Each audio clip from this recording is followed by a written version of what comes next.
Well,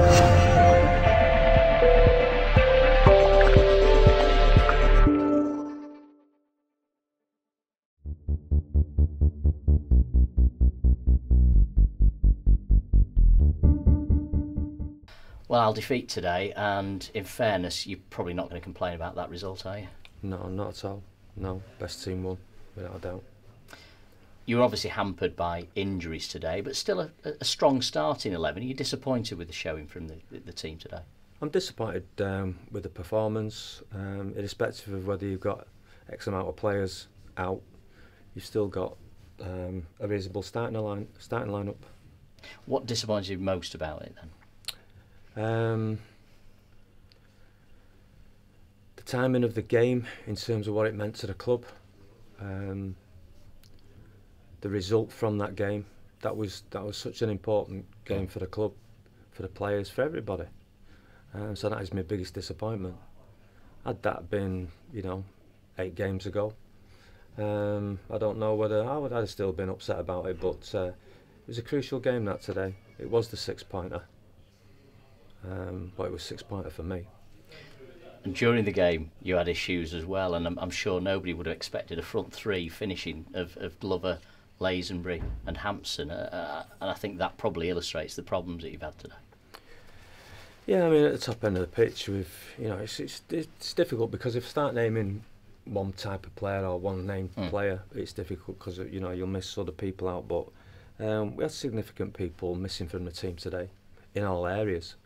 But having said that, the players that were on the pitch, I thought could have given a much better display than that. So there's no excuses coming out of me. So was that the issue, that when things weren't going right, you didn't really have the options available to you on the bench because of the problems you had with injuries? Well, no, I just think it was, irrespective of the number of injuries, and we had a lot, we've had an awful lot, double figures now.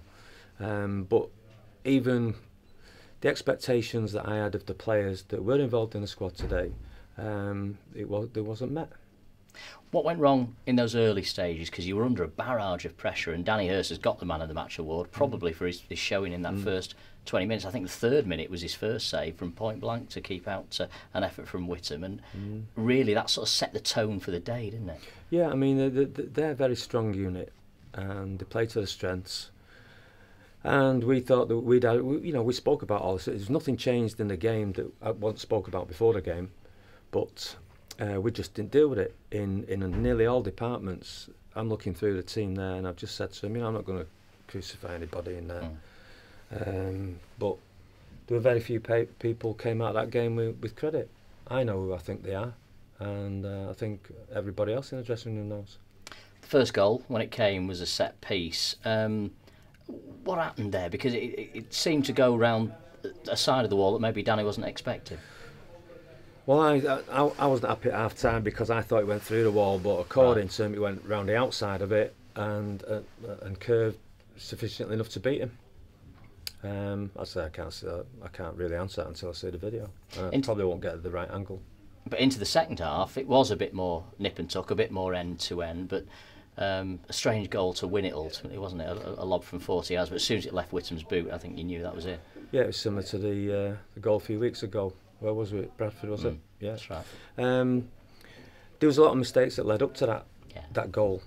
A sloppy play, poor decision making, stuff that you don't expect off certain players. And if you want one thing to go wrong followed by another and then another, you got it all together in that goal. Can we just go back to the injury? I mean, there are, as you mentioned, double figures, 10 I think casualties at the moment. Is there some underlying reason for the injuries, or is it purely down to bad luck? Is it just a nasty succession and you're the victim of? I don't know. Some injuries are illness, if you like, or some absentees are through illness. Some are through strains. Whether that's attributable to surfaces that we train, I don't know. But the thing is, I can say whatever I want to say, and I don't want anybody to think that I'm making any excuses, because whether you've got 10 out, whether you've got the injuries are down to a certain thing, the bottom line is there's only one person responsible. So I'll deal with the bit that's underneath me, but when I speak to the media, you know, collectively, me included, didn't get it right today, and that is it. I was interested in your response at the end of the game, and I think everybody knows here at Edgeley Park you're normally the last guy off the pitch. I think you were the first guy off today. Is that an indication of how you are feeling tonight, that perhaps with that being the 13th defeat of the season, the playoffs are probably beyond reach now?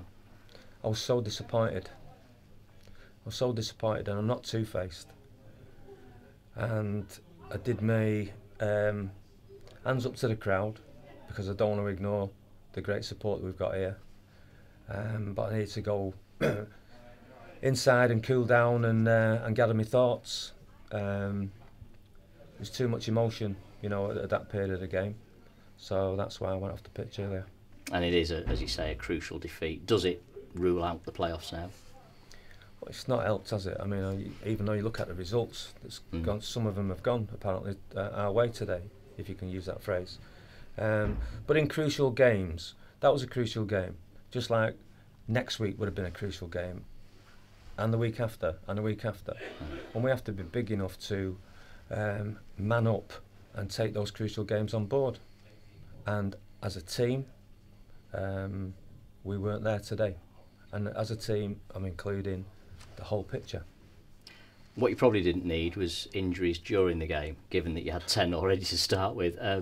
Jack Ryan, how is he? He looked a bit wobbly on his Bambi legs at one point, didn't he? Yeah, I mean, he got when he had the collision with their player that got injured as well, just knocked him sideways. He's had, I'm not going to say it's concussion, but he went dizzy and he has a dizzy spell. So you can't keep players on a pitch like that. So the medical people quite rightly took him off in his interest. So how is he now?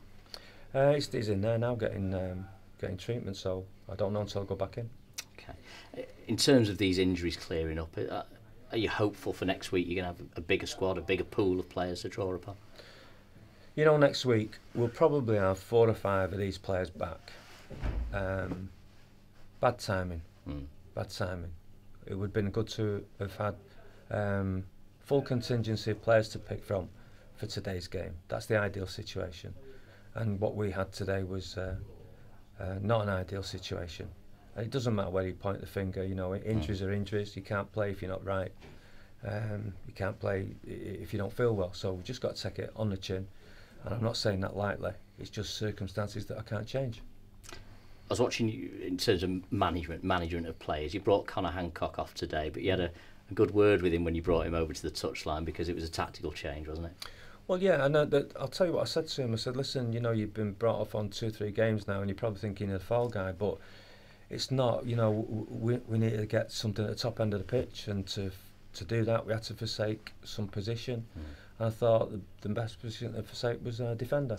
Yeah. Nothing personal. Connor's done really well when he's been in the team. No issue. He's not got any issues anyway.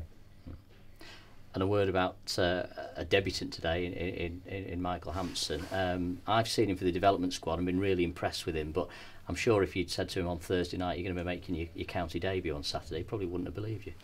Well, I didn't speak to him until Friday, because up until Thursday night it was probably only down to 7. But then Chris Churchman rolled his ankle, Spenner got injured, so you know we had to bring him into the squad, and unfortunately it's very difficult to make a decent debut in those circumstances. So you know, Michael's a good developing player, and I'm sure he'll be excellent for the future. Today was a difficult set of circumstances for him, and you know, we just got there's no excuses for anywhere around. We didn't perform today as a team. There's nothing about any single individuals. You know, as a full team, we just didn't perform. We were a shadow of ourselves. Even allowing for the injuries, I thought we were below par, and probably a little bit below that. So just finally, in terms of management, and talk there about the way you handled Conor and so on. How do you manage the squad now going forward? How do you talk to them? What targets do you set them when you think if the playoffs are beyond reach now? What do you say to them to get them up for each game?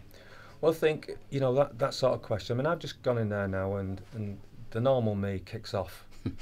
But it's very difficult because I've got to accept that they don't like losing either. I don't think it was a manner of throwing the towel. I just think it was a manner of poor decision making, poor technique, just people, the fog around them because it's such a big game. I don't know, it's a mentality issue, but I've got to judge all that as a group of players. It's very easy to go in and shout the odds about in a dressing room. I've done that loads of times, but whether it's going to be effective strategy for leading into the following games is probably debatable, and that's why I've dealt with it as I've just dealt with it. You spoke really honestly. Well done. Thank you.